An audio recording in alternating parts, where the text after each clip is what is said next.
Ignore it. Yeah. No, you can't.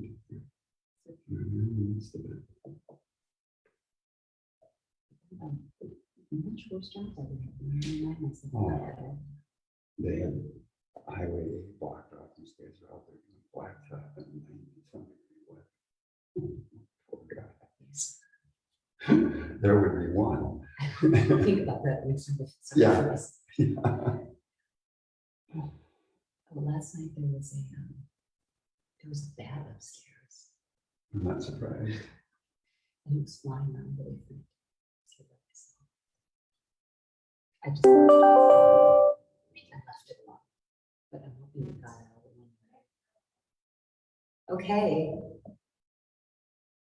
Welcome to Abel Contemporary Gallery. I'm Teresa Abel, and this is Jonathan Wilde. And we are here to talk with Jonathan about his new body of work for his solo exhibition called My World. So if you are unfamiliar with the gallery, Abel Contemporary is located in Stoughton, Wisconsin, which is just southwest of Madison.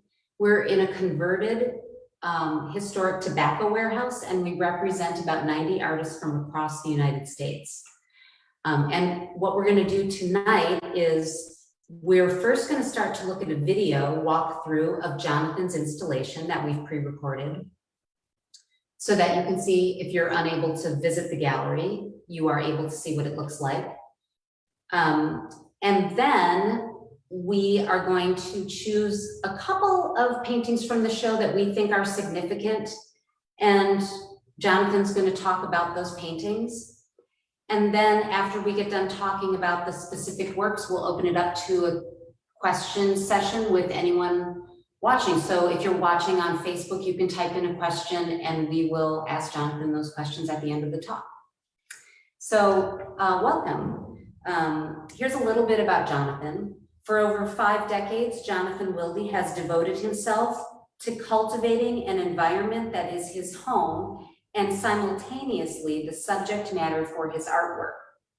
Wilde's oil paintings are a keen observation of the natural world. These oil paintings capture intimate portraits of flora and fauna, as well as the larger landscape of the Midwest. A Wisconsin native, Wilde relishes the local wildlife and the changing seasons in the woodlands, prairies, and wetlands surrounding his country home. His connection with nature can be observed through an ability to depict animals living in their natural habitat. This is especially apparent through his passion for birds, from their serene innocence to their tension for survival. So we're just going to continue to look at the installation of the exhibit for a few minutes. And Jonathan and I'll maybe talk a little bit over the video. So Jonathan, you've painted a lot of winter scenes. Yes, I have. And I find, well, I like the season as well as the colors that present themselves in the, partly because of the snow, of course, but also partly just because in winter, the sun is low in the sky and the whole light spectrum is so much different that I find it that much more interesting than I do this is what, the 10th of June or something like that. And this, the sun is very high in the sky, and for a good part of the day, the light all looks the same. So I find that quite uninteresting. Plus it's green, and I'm not a big fan of green. Greens are tough colors to have to paint for me. Some people paint me well, but I struggle with it. It doesn't seem like you struggle with it. Well, you're only looking at the good ones, or the ones that work. Maybe I should put it that way. Yeah, I do, and I probably shouldn't admit this, but I'm somewhat colorblind. Oh. And greens just don't. I mean, I paint them the way I see them, but a lot of times they don't.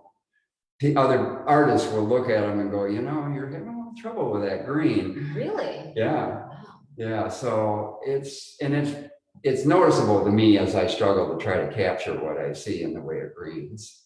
Well, I've never noticed that, but apparently you edit out the ones you don't think are good. I have done some editing in the past. So we won't be expecting a show called Green anytime. Probably not from me, maybe someone else. Good.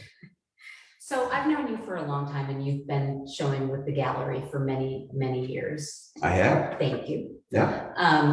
And I know that all of your work, and I know what your work was like even before I knew you, and your work is always personal and it's always been a reflection of your life. But this show in particular seems more personal, and it reflects all the different aspects, I think, of your life. All the things you do in addition to painting. Yeah, maybe not everything, but not everything, but a lot of things that people might not know about you. I guess that's well, and it's the it's all focused on the natural world for one reason or another, and that is what my interest lies. Whether it's the specific critters or the landscape itself, and like I was saying, the effects of light on the landscape. But it also, for me, it ties into a sense of place because it has a personal meaning to me. And whether it's because I spent time there as a boy, a time there with my father as a younger man, my father was a bird watcher, fisherman, hunter. So I spent a lot of time outdoors, and I find myself drawn over and over to those types of places. And another part of this for me is I feel, I don't know about a sense of urgency, but I feel the world is just, the natural world is changing so fast with, especially modern agriculture, but, I'm being a little political here, you just increase human pressures on it. And I really don't like that. And I try to find subject matter that depicts things perhaps the way I remember them as a younger man or a boy. And what that all implied in my own life, as well as what's still out there today. Well, that's interesting. And I feel like I've heard this from some other plein air painters who are concerned about climate change. And the impact of humans on the rest of the world. And they feel like they're capturing, they're obviously not literally saving these things, but by painting them, they're sort of capturing and saving those places that might be. It creates a sense of place, and I also think very important to me is a sense of time. Yeah. And it's not going to be that long before a lot of these places don't look the same anymore for any number of reasons, and a lot of it, especially the older farmsteads, which I find I'm just very attracted to. Well, I live in one for one thing, and have for 50 years plus. I'm sad that it's all changing. That's all. Yeah. Well, in addition to the work touching on the landscape and you preserving these things that are important to you, there's other things, and we'll talk about some of them specifically in some paintings, but there are a number of paintings of birds.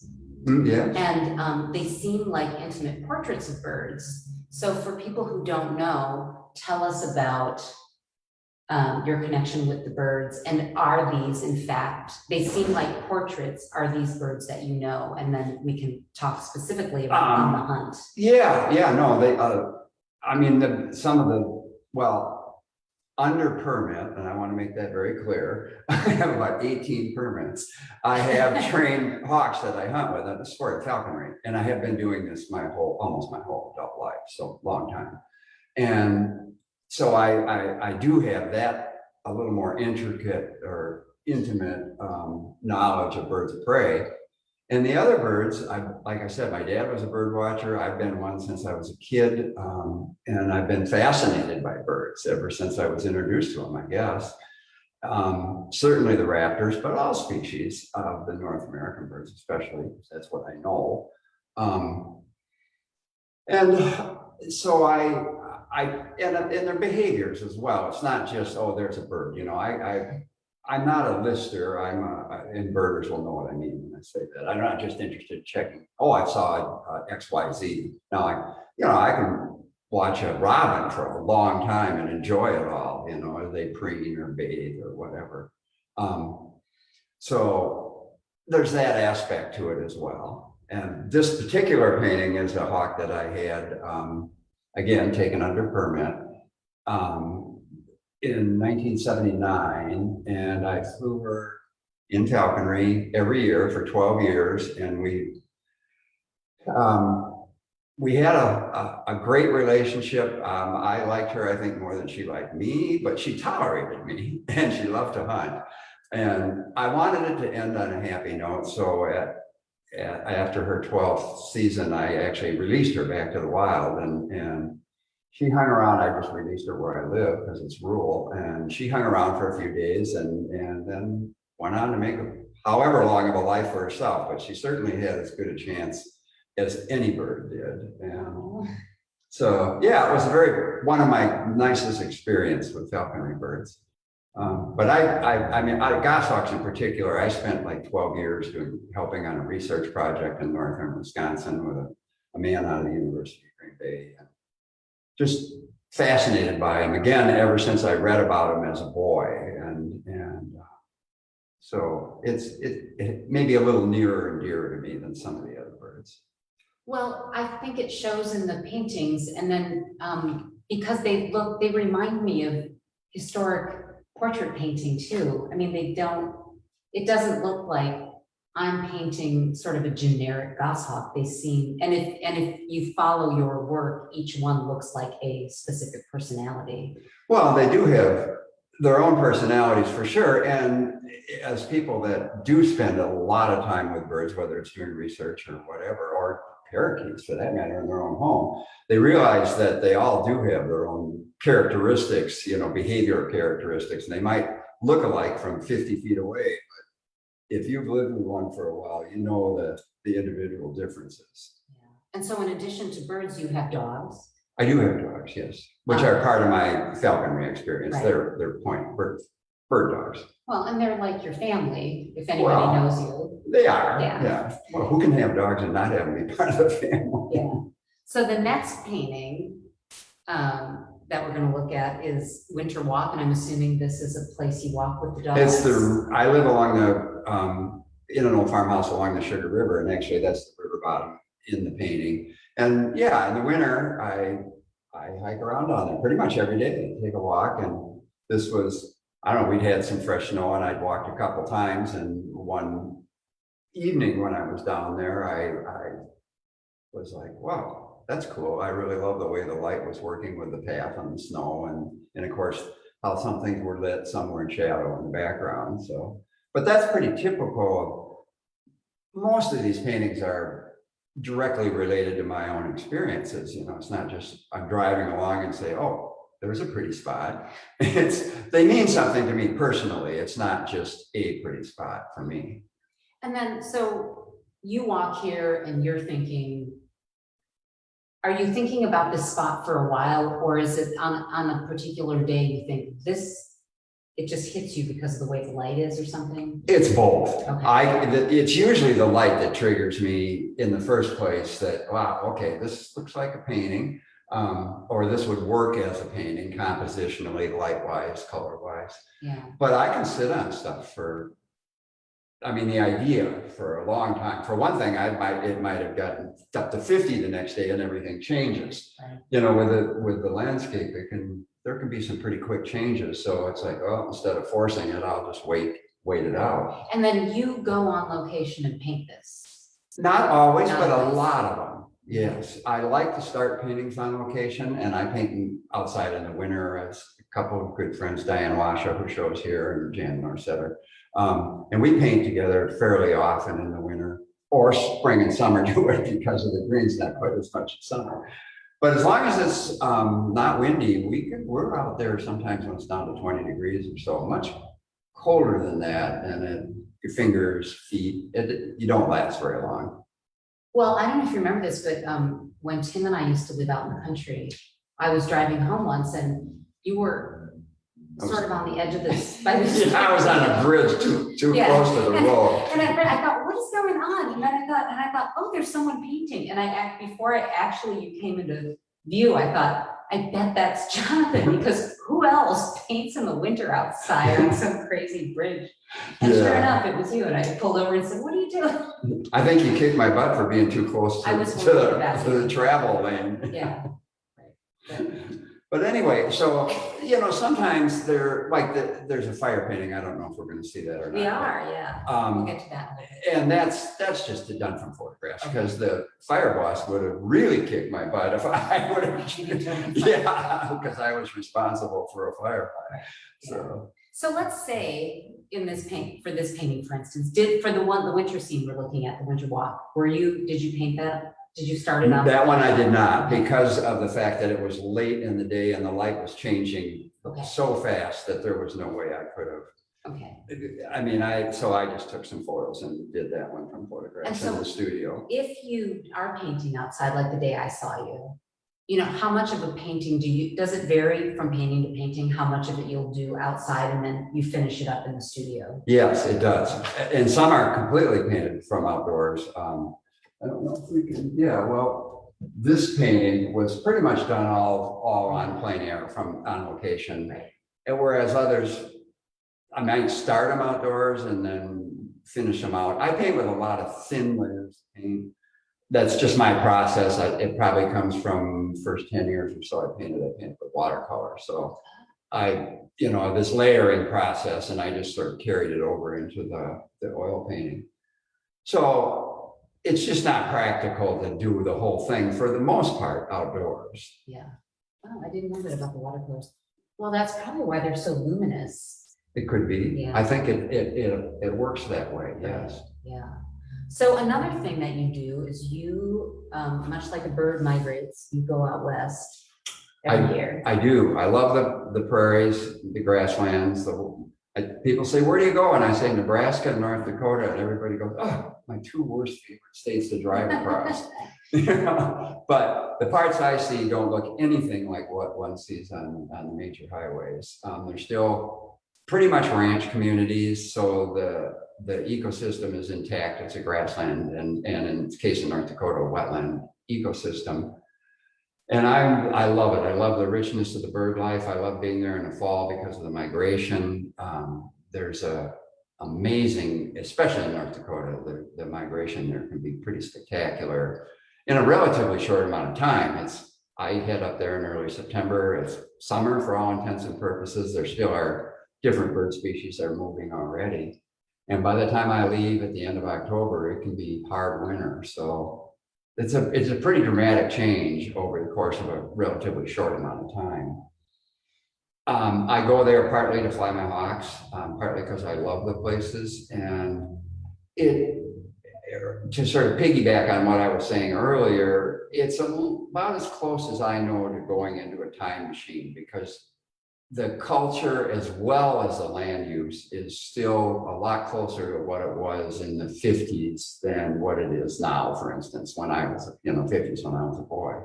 So that's sort of all a part of why I love that country and spend time there. Yeah. And so this painting, tell us about, because you don't always paint a lot out west, correct? I do. You do? Oh, okay. Well, but a lot of them are just field sketches and things like that. They're not finished paintings for the most part. I do, like for instance, the one we were looking at the goshawk earlier, those trees were from a little popple grove where I am, and it's almost aspen parkland in North Dakota where I am. But it's dry enough, so the popples, a mature popple is only 20, 25 feet tall. So I can stand on the edge of a little knoll and look into the top of the tree, which I love. So I usually do a painting or two of popples every year, which doesn't look like the prairie at all, but it suits my purposes. Right. But yeah, no, this one is an area that I know I love. You can probably barely see it on the screen, but there was a huge wetland behind this place. It's a natural place, and but like the prairie ecosystem, it's very dynamic there. And that there was 2 miles of water across there 4 years ago, and now it's going dry. So, which is part of why that country is so rich. It just, when there is water, everything just explodes. But this was the image I had in my head, even though I just painted it last year, was from several years ago when that wetland was wet and there were a large number of waterfowl using it. And of course, the other part of that I like is the abundance of wetlands up there creates the waterfowl, but there's very little hunting pressure. So for the most part, a lot of these birds go through the fall with no disturbance. So they just live their life like they would have been, a long time ago, which again appeals to me very much. Well, and so in the paintings like this one, and then when you're painting the old farmsteads, I feel like, just like the birds, the buildings have a lot of character. And then I also know that when people paint landscapes, so I don't paint landscapes, I find it very intimidating because, it's easy when someone's already edited out a composition and you look at a finished painting, you think, oh, that wouldn't be that hard. But if you walk out in the world and there's everything, so a lot of it seems like what good landscape painters do is edit for the composition. So I'm wondering, in the process of doing that, do you ever change the way reality is to make a composition work well? Yes, I do. Yeah, I will alter things. This farmstead had a much larger tree grove behind it, and I didn't want that feeling of a lot of woody vegetation, so I left 89% of that out. Okay. Yeah, but I can move buildings, sure, absolutely, and it is for compositional reasons, right, as you're pointing out, yeah. And, sometimes I don't get it right, but, sometimes I do. So. Well, I wonder if sometimes people starting out painting landscapes don't think about doing that. So you teach some classes, do you tell people to do that? Oh, yeah. Or do you find people just trying to actually reproduce everything they see and they end up with these kind of crazy? Well, and it can be very overwhelming too for people that haven't spent much time doing it. No, there's very much an editing process, which can either, it can be with something as simple as a camera, or it can be with sketching, or just practice.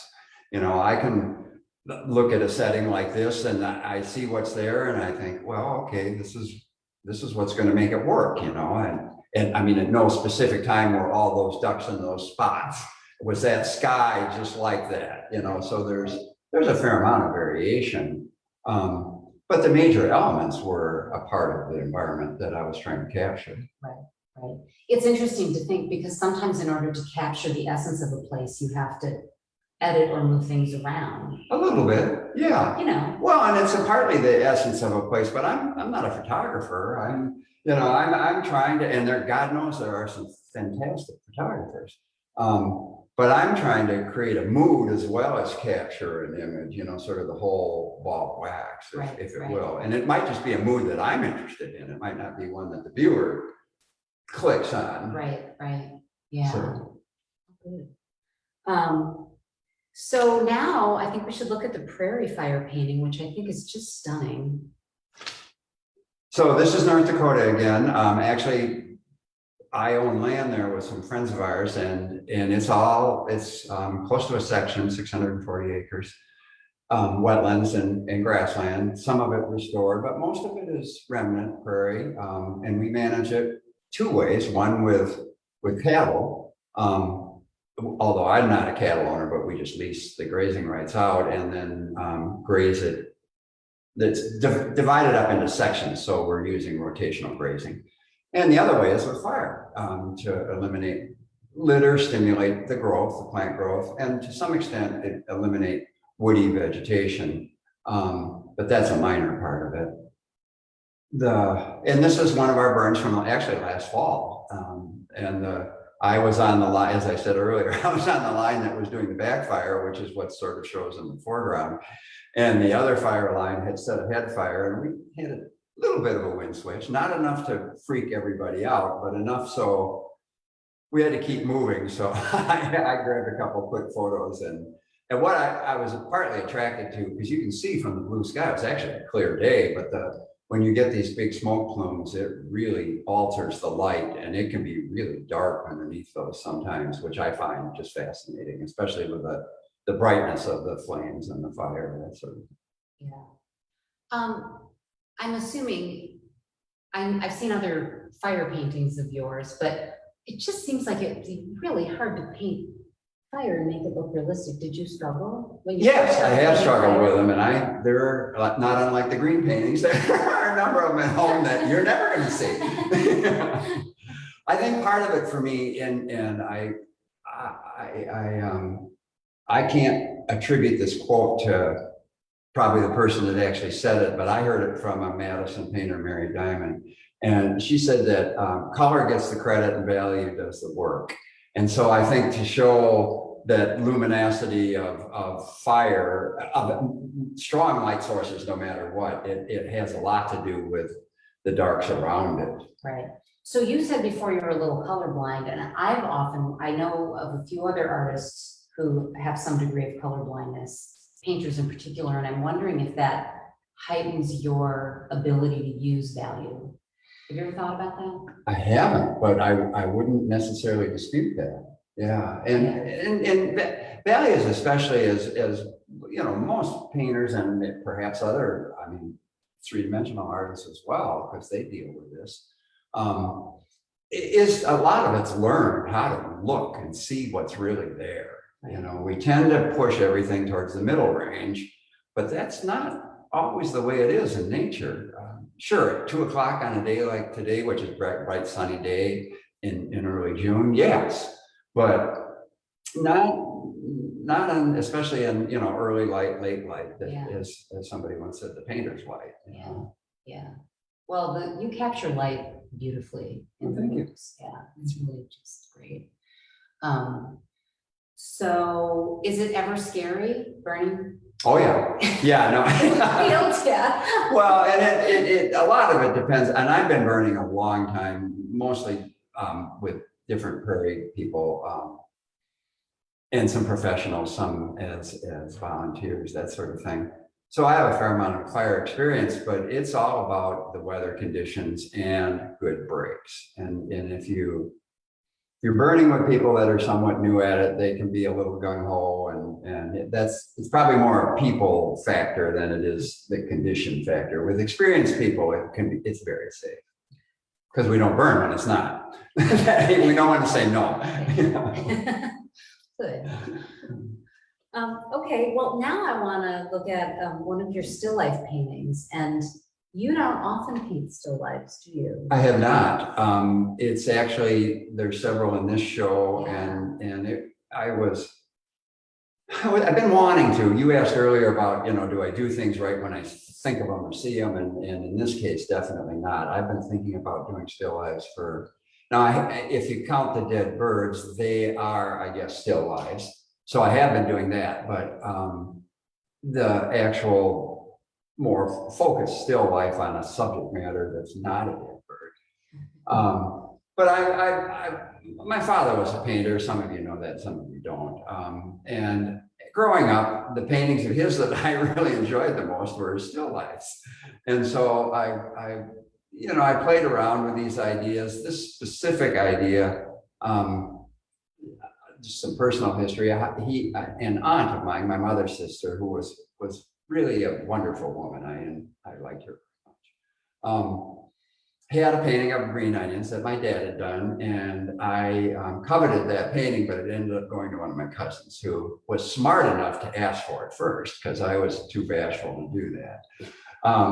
So anyway, this is in a sense, it's sort of an homage to that painting and to my father's work. But some of the other ones I just like the idea. And I felt comfortable doing it and felt that some of them were successful. I would say so, yeah. No, I was really excited to see them when you brought them in. Yeah, I'll probably do some more. I have other ideas, mostly I'm a big gardener, and so another part of my world is what I pick out of the garden to bring up to the house for supper every day, you know? So. Yeah, you make it sound like it's all very idealistic. Your garden. Well, some of it is. It's by choice. I wouldn't argue with that. I've been very fortunate that the place that I live I rent from the granddaughter of the man I initially started renting to. They've kept it in the family, and they've been very good to me over the years, and I can't say enough good about that. But so I've had the privilege, I guess, of being able to live in the same spot since 1970. So I love my garden. I love the fact that I've been able to build up big asparagus beds, and the soil is been treated well, and those sorts of things. But yeah, no, it's a life that has suited me very well. If anybody can come to the gallery and see the show, the still lifes are really, in person, they're really wonderful. Good addition. Good. Maybe you'll do more. So now we'll look at a different kind of still life, which these are some of my favorites. And I know they're very sad paintings for some people, and there's a real history from painters painting dead birds, whether they were included in dead still lives. And but I think you do these just marvelously. So, well, thank you. Yeah. Yeah, there is back through the history of representational painting anyway, which is what it was for a long period of time. Yeah. And when they could sneak away from religion, right. they would do, it was acceptable, maybe we should put it that way, for painters to, throughout, especially European history, a lot of the wealthier people who would have been clients were hunters, and so the dead birds, mostly probably birds they were hunting, were a big part of the still life genre. And I don't know, again, I piggybacking a little bit on what I saw in my father's work as I was growing up. He used dead birds sometimes in paintings, and of course then it ties into my love of birds, and for good or bad, this happens in the world. Most of the dead birds that I've used are birds that have been hit by cars and not smashed, or birds that have flown into windows. It's not legal, and B, I would not go out and kill probably any bird that I wanted to paint, partly because if I'm patient, sooner or later, I have a number of people who will pop something in the freezer for me if they should have to find it. And what I do is just sometimes do them from life, and I do have a collector's permit, so I can do that. Again, it's technically not legal to possess them. But just to throw that in there, I guess. I'm trying to cover my bases here. And do it, so do them from life as well as, and it's sort of all the same stuff that's there in a live bird. It's just, they're not going about their business and making a living. So, and to me, in a way, I feel like it's maybe a way to honor the bird that, it's no longer alive, but it's no less beautiful to me. I think they're spectacularly beautiful. There's a bird painter by the name of, he's long dead now, by the name of George Sutton. And there's a story about him, about somebody offered him a dead bird, and the first thing he did was spend about 5 minutes sort of preening all its feathers back into place, and because he couldn't hardly stand to see it all mussed up. And so it's when you know these birds, sort of how all that stuff fits together, and it's fun to paint. Well, and they do seem like they're honoring them. I mean, that's the feeling I get from the paintings. And then it's just also a reminder of our mortality. I mean, birds are just so beautiful, and humans don't always treat all animals on the planet with reverence. Yeah, well, I'll stay out of that one, but I think birds have an incredibly difficult life in it. And unfortunately, I mean, they did before we ever showed up here, because something was always trying to eat them, but it's gotten exponentially worse since we came along with the myriad things that go along with human civilization. Yeah. But it's a beautiful painting. Thank you. Well, good. Well, actually, there's one thought. I'm going to post on Facebook and maybe a link to this on the page for your show as well. After this talk is done, Lauren Miller, who's an associate here at the gallery, I think from the last time you had a show, or you had done some of these still lifes with dead bird paintings in one of our shows, and she wrote a really beautiful blog post. And it talks about your paintings, but it also talks about the history of dead birds and paintings. And for anyone who's interested, I think it's a really beautifully written piece. And very knowledgeable. So I'm going to repost that links to that blog on Facebook and on your show page. So if anyone's interested in that, very good. We'll be able to see that. So Jonathan, before we open this up to questions, anything else in general you want to say about the body of work as a whole? No, I feel it. I mean, partly because of the pandemic, we had planned this show for last year, right. So I had an all extra year to paint for it. Yeah. Which was it was a nice thing for me because it gave me a much broader range of paintings to select for the show. I usually start, and with Teresa's gallery, we plan these shows a long time ahead, so gives us a time to develop a number of paintings that we like. That you like. Yeah. But anyway, so I had a longer time period, and I held paintings back that I was fond of or that I felt worked, and also that worked as a grouping. But the focus for me was on the local area. Most of these paintings I live sort of near Belleville or New Glarus, and probably most of these outside of the North Dakota ones are done within 20 miles of where I live. And they're places I know. A lot of these farmsteads are places I spent time for one reason or another, or knew the people that lived there, or both. And so there's a personal attachment to them. It's not just, oh, there's an old farmstead. Yeah. Almost everything in the show, actually, I've spent time in these places. So doing hunting, fishing, bird watching, whatever it is. Yeah. Well, and the last thing I'll say is, and I always think this in general about landscape painting, it's one of these subject matters that humans have been attracted to and doing for so long. And what I love about contemporary landscape painting is it reminds us about the individual creativity of humans, and everyone has their own way of painting something that you would think has been maybe painted enough, but it never has been. And it's your perspective of the world.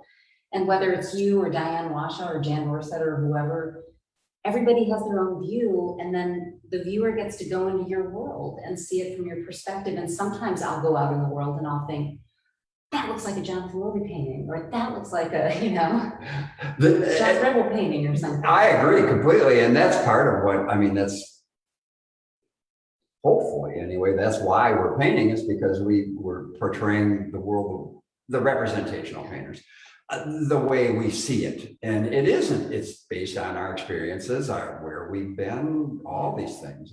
It's not just, oh, look, that's pretty. Yeah. I just to piggyback on that a little bit. As a younger man, there was a pair of scientists that lived in central Wisconsin who sort of took me under their wing, so to speak, and they would often criticize. I painted a lot of these open grown bur oak trees that live around here then, and they would say, oh, Jono, they're so detailed, and they called me Jono, and excuse me. And so I would, but that's the way they are. And and then one time when I got up there, she said, we had to go down to Madison last week. We haven't been down there in a long time. And I was driving along with my husband. I said, oh, look, Jono trees. So, and I see that in other people's art. Yeah. I definitely do. Yeah. How they capture the thing they're working on. Right. Yeah, so I think it's a truism. Yeah. I just love that. Well, another person who's here in the gallery in another room right now is the assistant gallery director, Anne Orleski. Anne, are you there? Yes, I'm here. Anne. And Lauren Miller's with us too. She's been gratefully letting us see the paintings and taking care of everything. So it runs smoothly. Thanks, Lauren. So Anne, you are keeping track of any questions anyone has for Jonathan. So Yeah, there aren't a lot of questions, but one question that came up, you mentioned your ability to edit a composition as you're creating a painting. And we were wondering how important accuracy is when you're depicting the paintings of flora and fauna. To me, it's important. I think part of it, that is ego. I don't want a fellow prairie person or a fellow ornithologist looking at something and say, that guy didn't know what he was doing.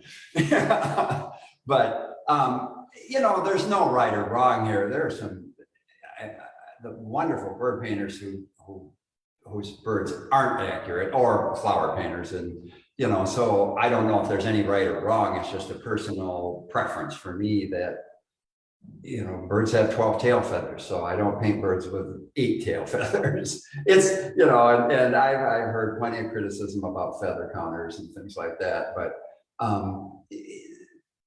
so it's a personal preference, I think, more than anything when it comes to the specifics of the flora and fauna. Thanks. Yep. And one other question, are you drawn to a particular quality of light when you're choosing your compositions? Well, yes, I am, and it's you know, the early morning or late afternoon light in general, because the lower the sun is, the stronger the light coming across the landscape. The more defined the landscape is, the stronger the shadows, the stronger the highlights, for that matter. And it, to me, makes it more appealing, and it also makes it a lot more fun to paint than when everything's sort of a neutral mid-value, like I was saying earlier. I like I am much more attracted to the light when the shorter seasons, when the late, from mid-fall to, you know, April or May, because of where the sun is in the sky, and it creates also that more dramatic light just because of its position. So yeah, I mean, there's a couple of paintings in the show, and for people, so the video walkthrough of the show will be available on our website. But also, if you can't make it to the gallery to see the show in person, every painting is also on the website to see. And there's some of these winter paintings, the light is so dramatic and really beautiful. no, Yeah. good. All right, Anne, is that everyone's out on a beautiful summer? Well, it's a really hot summer day, actually. Yeah. Yeah, that's all I have. Yeah. So if anybody, so whoever's joining us, thank you. And if you're watching this later, Yes, thank you. So this will be taped, and people can watch this either through Facebook, or there'll be a link on Jonathan's page, on the show page for My World, where you can watch it indefinitely if you want to recommend it or know of someone who'd like to see it. So thanks everybody for joining us. The gallery is open Tuesdays through Sundays from 10 to 5, and this show is up through July 18th. So we hope that you can see it in person. All right, thanks, Jonathan. Thank you. Okay. And thanks, everybody. All right, bye.